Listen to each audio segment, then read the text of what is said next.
Fala pessoal, ligado aqui no podcast 21 do 12 Esportes, uma edição especial de Copa do Mundo. A gente vai ter algumas edições focadas só no Mundial. E para falar nesse primeiro programa, eu chamei o Edson Militão, jornalista que é uma lenda do futebol paranaense, trabalhou em 11 Copas do Mundo, na verdade 9. Ele foi 2 Copas a mais só assistindo. O Militão tem muita história para contar sobre o Mundial e é o nosso convidado nesse programa. Militão, um prazer falar contigo.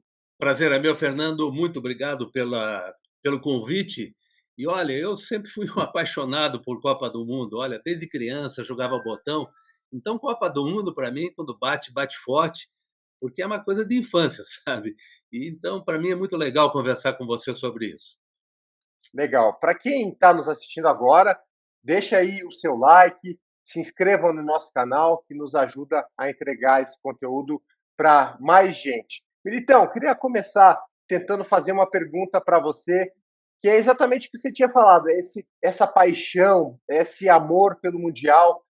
Por que a Copa é tão diferente de outros eventos? Claro, a gente tem uma Olimpíada que também é muito especial, mas a Copa ela tem alguma coisa diferente, né, Militão? Você que teve em tantas edições assim, como que você explicaria isso? A Copa pulsa de uma forma extraordinária. Agora, ela é muito diferente do tempo que eu comecei a acompanhar a Copa do Mundo pelo rádio, Fernando. Então tinha aquela paixão, né? Porque o rádio é como um livro. Você lê e você imagina as coisas. Então vai além do que está escrito ali. Bate muito de encontro com a tua imaginação. Já a televisão é o filme, aquele que você vê, é aquilo que está ali. Então eu peguei Copas do Mundo antes da era televisão. Então, me lembro, por exemplo, a minha paixão, eu começava jogando botão, né? Tinha botões da Inglaterra, o meu irmão jogava com botões do Uruguai, então eu tinha dois times, que era o Arsenal e o Manchester United, naquela época, dos anos 50. E quando unia o Manchester e o Arsenal, dava a seleção da Inglaterra. Então, já tinha aquele apelo, assim, quando jogava o botão. E ouvindo o rádio, a primeira Copa do Mundo que eu me lembro, assim, que me chamou a atenção, eu ficava apaixonado pelos repórteres que estavam lá em Berna, na Suíça, a Copa de 54. 54, imagina. Já a de 58, já era direto, Pedro Luiz e o Edson Leite, não tinha TV ainda. Então eu imaginava o estádio de Gotemburgo, o estádio de Solna, na Suécia, que eu, aliás, depois acabei indo para aquela final, quando o Brasil jogou com a Suécia, um amistoso depois da Olimpíada de 2012, foi naquele estádio a última apresentação. Então, para mim, foi brilhante aquilo, sabe? A paixão que eu tinha daquela época pelo rádio de 1958, vendo em 2012, estando naquele estádio, o Brasil jogou com a Suécia, depois demoliram o estádio, mas lá foram convidados o Pelé, que estavam vivos ainda, os de 58, né? O Pelé, o Zito, o Pepe, o Mazola. Então, daí eu estava com eles, tenho fotografia com eles ali. Foi brilhante, porque você remete a um passado e traz ao presente. Então, tudo isso Sensacional. é uma coisa passional. Realmente mexeu muito comigo as Copas do Mundo. Depois de 62, aí eu já era profissional, já estava em rádio, então a companhia de 62 foi a primeira que eu acompanhei aqui ainda em rádio. Aí, 66, eu disse: "Não, Tá, mas me tem que ir conta, pra". Militão, como que você foi para a primeira Copa em 66 na Inglaterra? Como que foi essa história aí? A de 66 é aquela: "Tenho que ir numa Copa do Mundo", e será que dá tempo? Não sei o tempo de vida que a gente tem. Então, naquela época, eu trabalhava na Rádio Independência, uma rádio espetacular, foi, assim, top em termos de audiência daqui, os melhores profissionais trabalhavam na Rádio Independência, em todas as áreas. Naquela época, eu saí da Rádio Independência, que não tinha condição, poucas rádios aqui mandavam alguém profissionalmente para uma Copa, e eu saí da rádio, juntei o que tinha e o que não tinha, e fui para a Inglaterra, porque tinha um outro lado também inglês, né? Aquela paixão que eu tinha pelo futebol inglês, com os jogos de botão e tal. Então uniu uma coisa à outra, tudo que eu gostava de Copa do Mundo, junto com a paixão pelo futebol inglês, dos meus tempos de jogo de botão. Então, fui na de 66, por conta própria, fui com um amigo meu compadre, já morreu, Celso Toniolo, e a gente assistiu 2 jogos. Aliás, 3 jogos, 2 no Brasil. A gente pegou a abertura, que foi Uruguai e Inglaterra, no Wembley. Era um templo para mim também, o Wembley antigo, né? Depois demolido. Claro. Aliás, eu também assisti a última partida, depois já profissionalmente, acho que pela Gazeta já, a demolição do Wembley, um pouquinho antes, teve a despedida do jogo Brasil-Inglaterra. E depois do novo Wembley também. Mas aquele Wembley, aquela casa tradicional, aquele templo do futebol, foi incrível ver aquela abertura da Copa de 66. E aí eu perdi o primeiro jogo do Brasil, que foi a última partida de Pelé e Garrincha juntos, que foi com a Bulgária, aquele 2-0. Os jogos do Brasil eram em Liverpool, e eu peguei só os 2 últimos jogos que o Brasil perdeu. 3-1 para a Hungria e 3-1 para Portugal. Mas olha, foi um negócio, assim, né? Pelos costumes também, né, Fernando? Foi a época dos Beatles, mini saia, cabelo comprido, enfim, era uma cultura totalmente, para nós, surpresa, assim, totalmente contrária, contrastando com o Brasil. Imagine Curitiba na época. Curitiba, você ia ao Rio de Janeiro naquela época, já era uma mudança estrutural assim absurda. Você imagina sair de Curitiba e ir para Londres em 66, com toda aquela transformação cultural do mundo. Aliado isso à Copa. Então foi um boom, assim, um boom na minha vida, e que valeu, sabe, Fernando, no aspecto profissional, com todo o sacrifício, esforço para ver aquela Copa, mas aquele negócio, tenho que ver, vou assistir uma Copa. Aí, a partir dali, daí fluiu. Daí fluiu.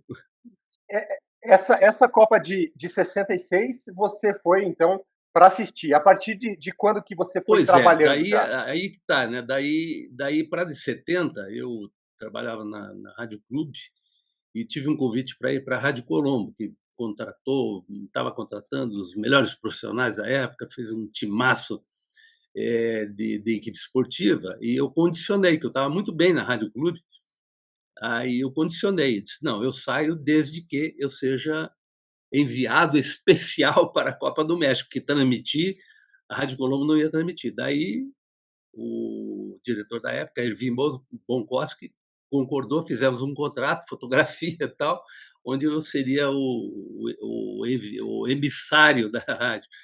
Só que o contrato nunca mais apareceu, destruíram o contrato, e eu apertando, como é que é, Copa do Mundo está aí, vou, não vou, quando é que vocês compram o ingresso, a passagem, estadia e tal. Enfim, não deram. Te colocaram numa roubada ali, então. Você estava esperando Foi, para ir para a Copa e não aconteceu. foi total, foi total. Daí eu tive que sair da rádio, entrei na justiça, Raul Maza foi meu advogado trabalhista, e fui na Copa. Disse, agora eu vou. Vou por conta, eles vão ter que pagar as minhas despesas, porque era um contrato, tinha que ser cumprido. E fui. Eu banquei, eu comprei o bilhete. E como ficava naquela ansiedade, né? Assistir o primeiro jogo pela TV, não, você ainda vai, não sei o que e tal. Aquela abertura contra a Tchecoslováquia. Depois vi o segundo jogo, foi a primeira Copa pela TV. Daí o terceiro jogo, e nada, e nada. Daí eu saí e disse, vou, nem que seja na final, desde que o Brasil vá. E o Brasil foi para a final. Fernando, para resumir, eu comprei a passagem aérea pela Panam, na época, que era uma baita companhia norte-americana, aérea, e fui para o México. O Brasil ganhou do Uruguai, eu não tinha certeza também se ia para a final. Ele ganhou do Uruguai numa quarta-feira. Na quinta-feira, eu comprei o bilhete aéreo e fui. Na sexta-feira, eu fui para o México. A final com a Itália era domingo. Então, cheguei lá na véspera do jogo, ainda consegui assistir Uruguai e Alemanha, que foi Terceiro a lugar. decisão do terceiro lugar, no Azteca. era um estadião para a época, super moderno, né. E a final no domingo foi uma coisa incrível, você ir para o estádio, assim, 10 horas da manhã, aquela chuvinha, o jogo começou meio-dia, em ponto, na Cidade do México, aquele Imagina o clima calor, né? muito quente, aquela umidade, estádio, assim, naquela altura também da Cidade do México. Mas foi impressionante, como torcedor, ver aquele jogo, fiquei atrás do gol onde saiu o primeiro gol da Itália, o gol do Pelé de cabeça foi no outro lado e eu fiquei no segundo piso do estádio, onde saíram os 3 gols do segundo tempo. Foi e depois na volta e aquela Copa, Fernando, foi interessante porque eu acompanhei toda ela, sabe, antes aqui. Eu fiz, eu ia ao Rio de Janeiro acompanhar os treinamentos em Itanhangá, então a gente tinha aquele contato. Essa é a grande diferença, Fernando, de hoje com aquela época, Uma o interação aconchego. com os jogadores, né? Você conhecia eles, você frequentava vestiário, tinha uma relação, né? Diferente da relação distante que a gente tem hoje, né? Não tenha dúvida, eu me lembro, por exemplo, na eliminatória, o Brasil estava voando, né? O Saldanha era o técnico, e além de acompanhar os treinamentos do Rio de Janeiro, ia lá, gravava, trazia as gravações para cá, mas eu fui num jogo só da eliminatória fora do Brasil, que foi em Assunção. Foi o maior jogo que eu vi até hoje. E para entrar naquele jogo, porque o Paraguai tinha chance de ir para a Copa, o Paraguai tinha ganho da Venezuela e da Colômbia igual ao Brasil. Então a decisão para quem iria à Copa de 70 era Brasil e Paraguai. E o jogo de lá foi terrível. Olha, foguetório, tudo que você possa imaginar para dificultar a vitória do Brasil aconteceu no Paraguai. E aquele jogo, aí que tá, você tocou no assunto daquela, você interagia, né, com os jogadores. Eu entrei eu trabalhei naquele jogo como repórter de campo. Eu entrei naquele jogo pelo vestiário do Brasil, sabe? Então, aquele tumulto de gente e tal, bagunça de trânsito e tal, indo no vestiário do Brasil para entrar os jogadores já ali fazendo aquecimento. Imagine hoje, você não chega perto, você sabe, Sim. tanto quanto eu, a gente foi, né? Você esteve lá, Olimpíada, Copa do Mundo aqui do Brasil. Olha a diferença que existe. Naquela época, entrei pelo vestiário, fiquei dentro do campo, daí assisti aquele Brasil 3-0, uma vitória espetacular do Brasil. O Jairzinho teve uma atuação incrível, o Edu, ponta esquerda. Então, você estava junto ali com os jogadores. Hoje ninguém fica dentro do campo. Essa Copa de 70 foi a que te trouxe mais emoção? Foi igual eu diria, a Copa mais espetacular para mim foi a de 82. Não tenha dúvida, para mim, como Copa, sabe, porque era o clima, aquele calor da Espanha, a banda dos fuzileiros navais, então não era só o jogo em si, aquele elenco maravilhoso do Brasil, né? De Sócrates, Zico, Falcão, Cerezo, Éder, Júnior e tal. Além disso, era fora de campo, porque, olha, aquela Copa de 82 teve tudo que você possa imaginar em termos de emoção. Os estádios eram pequenos, então tinha aquele aconchego, aquela intimidade que você tinha com o jogador. O estádio de Sarriá, por exemplo, era um estádio pequeno. Sei lá, ele lembrava o estádio do Atlético antes da Arena, um estádio mais ou menos com o Durival de Brito, por aí, mas até mais perto, porque não tinha pista olímpica. Então, aquela Copa, para mim, foi mais emocionante que a de 70. Agora, a de 70 era pelo time, né? Um time. E também porque eu peguei só a última partida. Agora, o estádio todo, Azteca, torcendo pelo Brasil.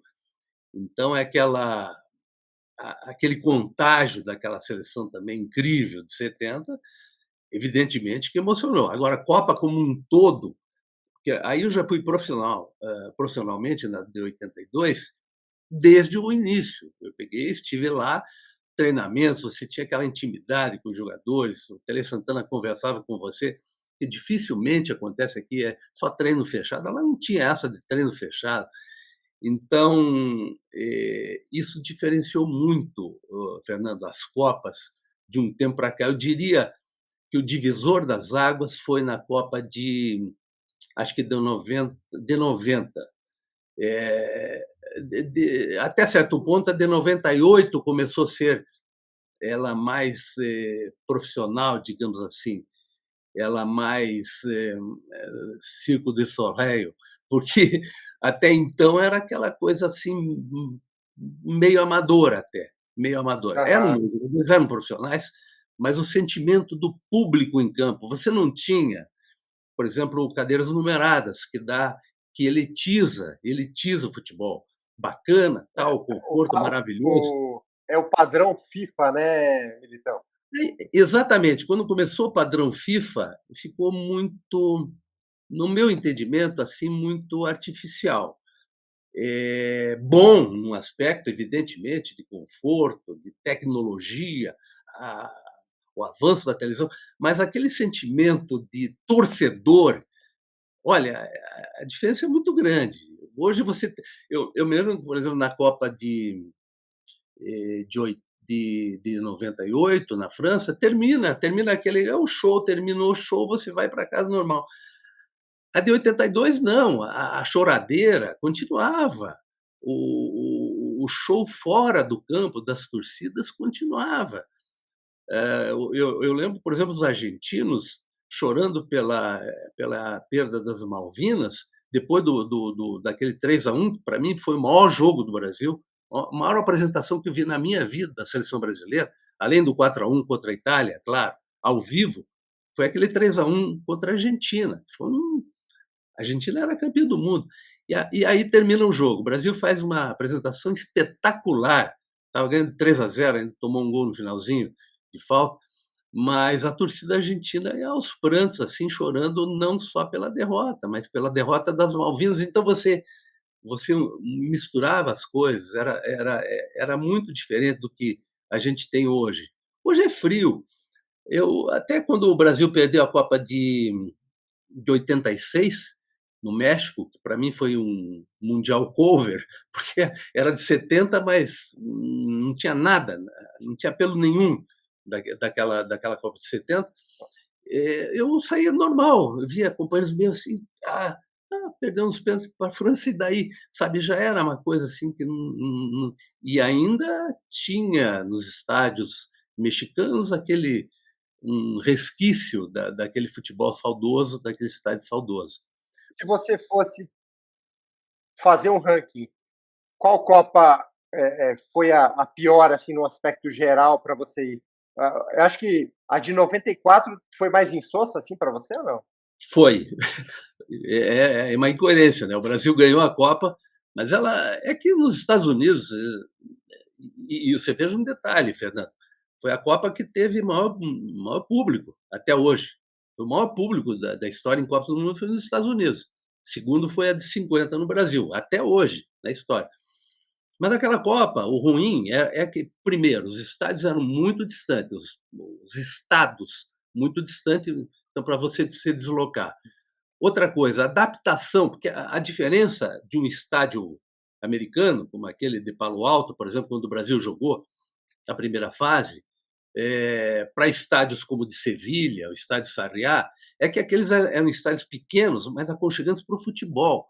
E Uhum. nos Estados Unidos eram estados adaptados, então você via aquele estádio longe, o torcedor longe do jogador, você sentia que não era uma coisa de futebol.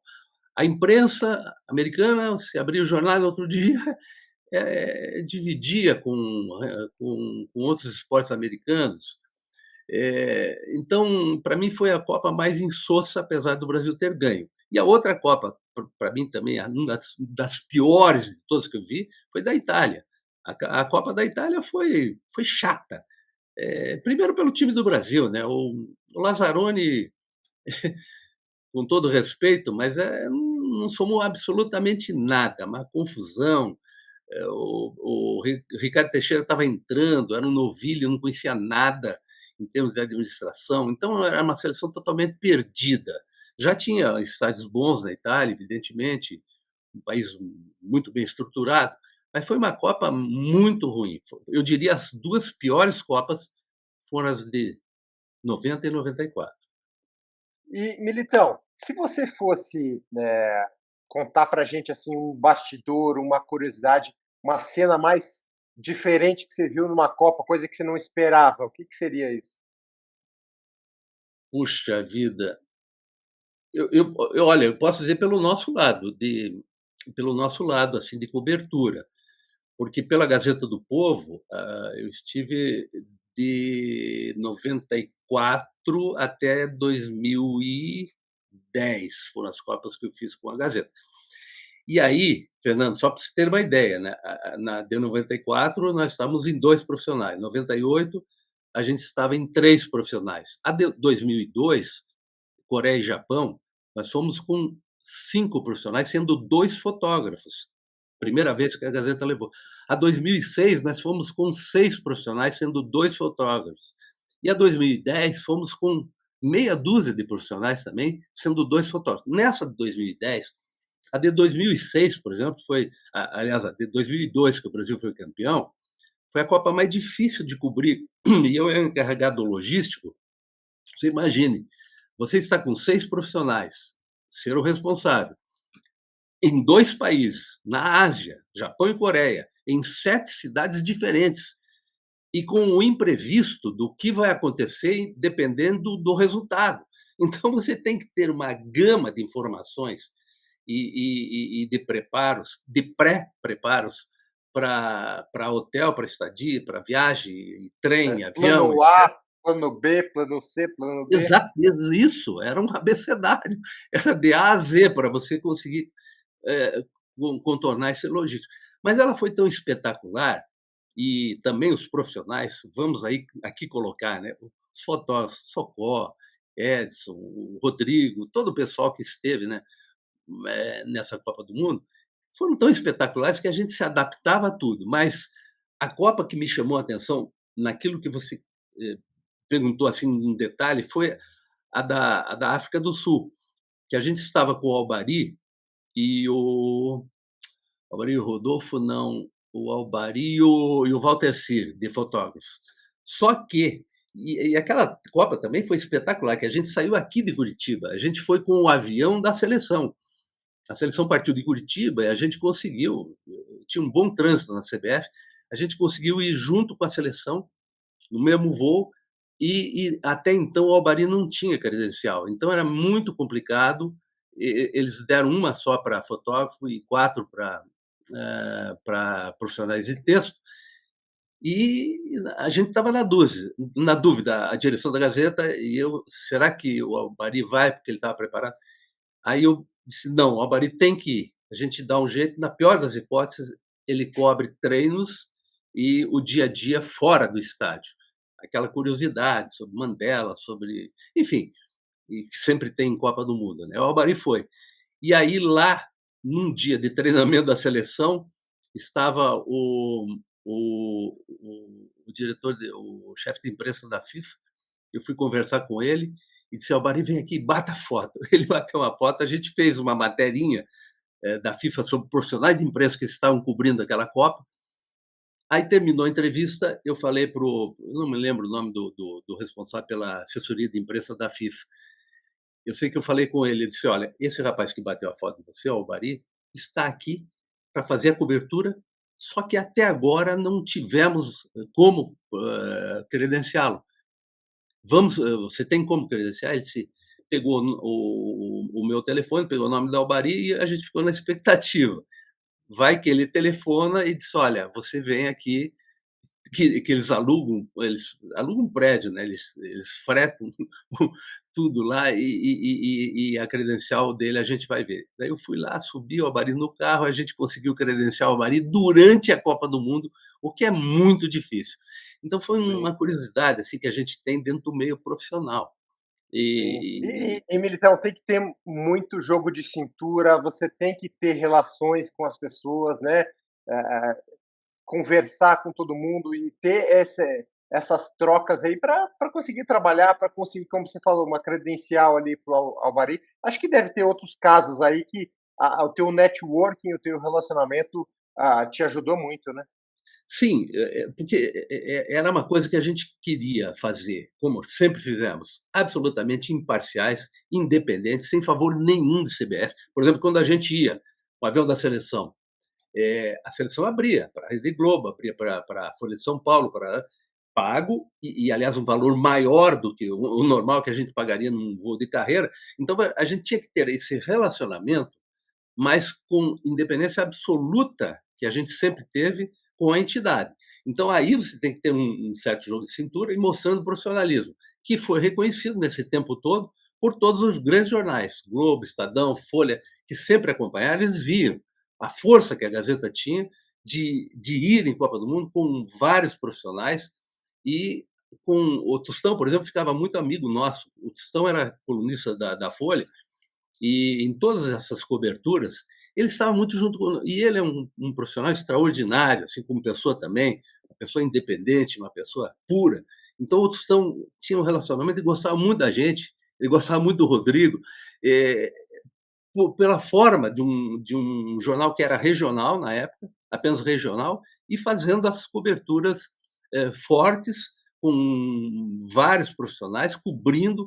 Aliás, nós não fizemos só a Copa do Mundo, né? A gente fez as Olimpíadas e uma infinidade de jogos da seleção brasileira, amistosos, etc. e tal, durante todo esse período. Então, isso deu credibilidade para a gente continuar fazendo um trabalho que eu tenho como muito interessante para nós paranaenses. Eu tinha esse orgulho, não por mim de fazer também, porque eu já havia ido em Copas anteriores, mas para o crescimento nosso todo, de todos nós profissionais, de um modo geral, de um jornal paranaense está fazendo, curitibano está fazendo a cobertura, então tudo isso foi muito gratificante. A mim somou muito, Fernando, porque eu aliei aquela coisa amadora que eu vinha fazendo antes, que eu fiz, inclusive, coberturas para outros órgãos de imprensa, inclusive de jornal, mas com esse período onde na Gazeta eu fiquei encarregado de fazer, Uhum. fazer a logística, mandar as matérias, mandar minha coluna e conviver com esses profissionais extraordinários, entre os quais eu incluo você, que me deram assim tanto prazer de trabalhar esse tempo todo. Muito obrigado aí pelo elogio, Militão. A gente vai ter, nesse ano, uma Copa totalmente diferente, atípica, né, que é no Catar. Com a tua experiência aí de 11 Copas do Mundo, como que você acha que vai ser o ambiente, o clima lá? Claro, a gente já tem uma mudança aí, como você bem disse, da Copa ser um pouco mais artificial, mais padronizada.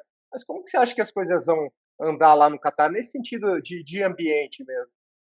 Bem, a gente está saindo de um circo Mambembe para ir no Scala de Milão, né, para ver uma apresentação musical. Então, eu vejo assim, me dói na alma ver como a FIFA se curvou ao Catar a esse ponto. Eu sei que tudo é dinheiro, que tudo é business, você necessita, mas espera, tudo tem que ter um limite, né, Fernando? Você primeiro mudar o calendário. Um absurdo você mudar um calendário que veio desde 1930, sendo no meio do ano para final de ano. Segundo, você sacrificar um mundaréu de operários para fazer aqueles estádios suntuosos. Olha, quando eu fui na Olimpíada da China e que me disseram como foi feita aquela Olimpíada, o sacrifício que foi feito aos operários chineses que morriam ali para fazer aquela aquele monumento que são as muralhas da China, eu hoje faço um paralelo com esses estádios, sabe? Esses estádios monumentais, extraordinários, que vão servir para quê depois da Copa do Mundo? Num país que é a metade do estado de Sergipe, com 8, 9 estádios extraordinariamente bonitos, para quê? Então, nesse aspecto, eu fico assim, com o sacrifício também de tantos operários que morreram durante esse trabalho escravo para a construção do estádio. Isso me dói muito. Por outro lado, a tecnologia que vai ser colocada em prática agora, durante a Copa, vai ser uma coisa tão fantástica que ela praticamente ela obnubila o que foi feito para chegar a esse ponto da construção dos estádios. Então a gente vai ver uma Copa do Mundo extraordinária, maravilhosa, pela tecnologia. Mas para quem viu a coisa artesanal da Copa de 70, mesmo da Copa de 82 na Espanha, a diferença é muito grande. Sabe, para quem não foi em Copa e vai ver essa, vai ser uma coisa deslumbrante. Você tá saindo num circo de bairro para você ir para o Teatro Guaíra. Mas, para quem já viu o circo de bairro, eu acho que é um pouquinho. Não me empolga tanto. Sinceramente, não me empolga tanto. Se você tivesse que escolher um país que nunca sediou a Copa do Mundo para ser sede daqui a pouco, onde que você escolheria e qual país você escolheria? Você acha que Portugal.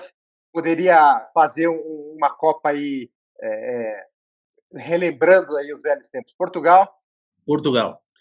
E que é candidata, inclusive, né? Portugal vai se candidata junto com a Espanha, eles vão fazer Portugal e É. Espanha, estão concorrendo aqui com o Uruguai e a Argentina, que vão fazer esse pool, Uruguai, Argentina, Chile, Paraguai, né, para tentar comemorar o centenário em 2030 da primeira Copa do Mundo. Mas Portugal, eu acho que tem muita chance de ganhar junto com a Espanha, até porque não se tem. Qual foi a última? Ah, não, foi a Rússia, mas eles não consideram Europa a Rússia. Foi agora, então seria anterior à Rússia do Brasil, anterior. Então, desde a É Alemanha, que a, é 2006, que a próxima Copa ainda vai ser nos Estados Unidos, né? nos Estados Unidos. Então, a Europa não tem desde 2006. Então, 2030 tem grande possibilidade de ser lá. Eu acho que seria bacana também aqui o Paraguai participar, o Uruguai ter essa comemorar o centenário de uma Copa do Mundo seria bacana também. Mas em termos de clima, inclusive, porque lá é verão. Eu gosto de Copa, Fernando, no verão. É muito diferente. Mesmo a nossa aqui, para a região sul, não teve aquele clima. Aqui em Curitiba, mesmo no Rio de Janeiro, você lembra? Chovia, então não era aquele clima, um friozinho no Rio de Janeiro. Até sentia essa diferença, né? Porto Alegre, todos os jogos com frio, Curitiba também, São Paulo, aquela garoazinha. Do Nordeste, tudo bem, não muda nada. Mas a Copa no verão tem um outro apelo. Tem um outro apelo. Porque a maioria das Copas foi no verão. Sempre era no hemisfério norte, né? Então o calor sempre dava aquele quê a mais em termos de emoção, de público, de torcida. Beleza, Militão. Muito obrigado aí pela tua participação. A nossa enciclopédia das Copas do Mundo. Imagina. Edson Militão, uma honra falar contigo. E você que nos assistiu, fique ligado aqui no 12 Esportes, no podcast 21, que temos muita coisa aí pela frente durante esse Mundial. Valeu, pessoal. Um abraço.